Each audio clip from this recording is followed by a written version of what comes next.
Hi friends இதுவரைக்கும் நம்ம சேனலை சப்ஸ்கிரைப் பண்ணி சப்போர்ட் பண்ண எல்லாருக்குமே ரொம்ப பெரிய நன்றிங்க. இன்னைக்கு பாப்பாவோட ஈவினிங் ஸ்நாக்ஸ்க்கு அரிசி லட்டு தான் செய்ய போறேன்.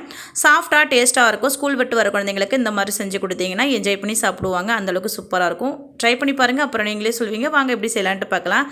அரிசி லட்டு செய்யறதுக்கு நான் 3/4 கப் அளவுக்கு ரேஷன் அரிசி தான் எடுத்துக்கிறேன். நீங்க சாப்பாட்டு அரிசி கூட எடுத்து யூஸ் பண்ணிக்கலாம். ரொம்ப நல்லா இருக்கும். இப்போ நம்ம எடுத்துக்கிற அரிசியை கடாயில் சேர்த்து நல்லா வறுத்துக்கலாம். நல்லா செவக்க வறுத்துக்கணும். நல்லா பொரிஞ்சு வந்திருக்கணும் அரிசி. அப்போ தான் டேஸ்ட்டு சூப்பராக இருக்கும். இன்னும் நல்லா வறுபடணும்.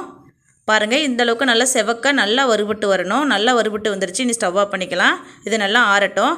அதே கடாயில் 100 கிராம் வெல்லத்தில் 1 டம்ளர் தண்ணி சேர்த்து வெள்ளை கரைசல் ரெடி பண்ணி வச்சுருக்கிறேன். அதை கடாயில் சேர்த்துட்டு நல்லா கொதிக்க வச்சுக்கலாம். பாகு பதம் வரணும். அதாவது கம்பி பதம் எதுவும் வர வேண்டாம். நல்லா கொஞ்சம் பிசு பிசுன்னு இருக்கிற மாதிரி நல்லா கெட்டியாக கொதித்து வரணும். அப்போ தான் லட்டு ஷேப் பிடிக்கிறதுக்கு நல்லா வரும். வெள்ளை நல்லா கொதித்து வர்றதுக்குள்ளேயும் வறுத்து வச்ச அரிசி நல்லா ஆறிடுச்சு. இதை ரெண்டாக பிரித்து அரைச்சி எடுத்துக்கலாம். அரிசியோட அளவு கொஞ்சம் அதிகமாக இருக்குங்கிறதால நான் ரெண்டாக பிரித்து எடுத்துக்கிறேன்.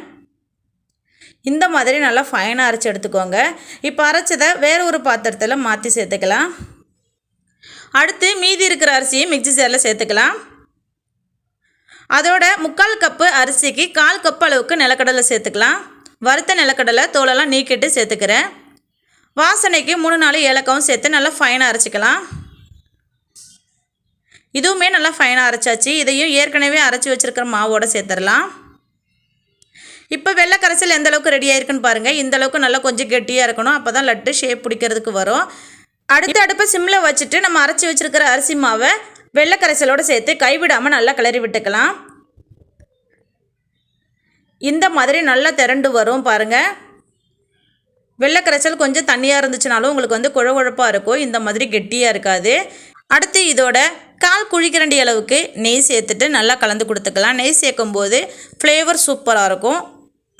நெய் இல்லைனாலும் பரவாயில்ல, அப்படியே கிளறி கொடுத்து நீங்கள் உருண்டை பிடிச்சிக்கலாம்.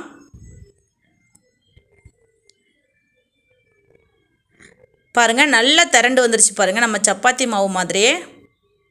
அவ்வளோதான். இனி ஸ்டவ் ஆஃப் பண்ணிக்கலாம். நல்லா கை பொறுக்கிற சூடு வந்ததுக்கப்புறம் இந்த மாதிரி உருட்டி எடுத்துக்கோங்க. லட்டு ஷேப்பில் உருண்டையாக உருட்டி எடுத்துக்கலாம். கொஞ்சம் சூடு இருக்கும்போதே உருட்டிக்கோங்க. அப்போ தான் உருண்டை பிடிக்கிறதுக்கு வரும். இல்லைனா கொஞ்சம் இறுகின மாதிரி போயிடும் மாவு வந்துட்டு. அவ்வளோதான். குழந்தைங்களுக்கெல்லாம் பிடிச்ச மாதிரி ரேஷன் அரிசி வச்சியே சூப்பரான சுவையில் லட்டு பிடிச்சாச்சு பாருங்கள். இதே மாதிரி மொத்த மாவையே லட்டு பிடிச்சி எடுத்துக்கலாம்.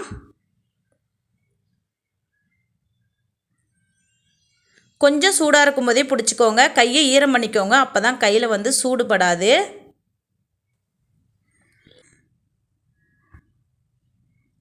இப்போ பார்த்தீங்கன்னா நான் பாதி அளவுக்கு லட்டு பிடிச்சி எடுத்துட்டேன். இன்னும் கொஞ்சம் மாவு இருக்குது பாருங்கள். கொஞ்சம் ஆறிடுச்சு. எந்த அளவுக்கு கொஞ்சம் இறுகின மாதிரி இருக்குன்ட்டு.